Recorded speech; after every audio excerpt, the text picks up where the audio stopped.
तो इसको कप की कॉफ़ी पीनी है और ये पास में बैठी है, तो देखते हैं ये कैसे पीती है। इसके पास एक स्ट्रॉ है, ये कहाँ काम आएगी देखते हैं। अभी यहाँ पे ये बुक्स पड़ी है, तो ये बुक्स देख के देखते हैं।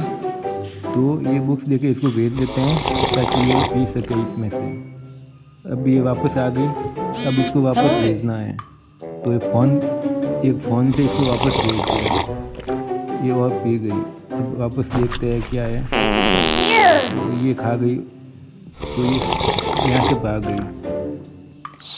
अब वापस आ गई है। खिड़की में क्या है, हवा आ गई तो ये देख नहीं पाएगी।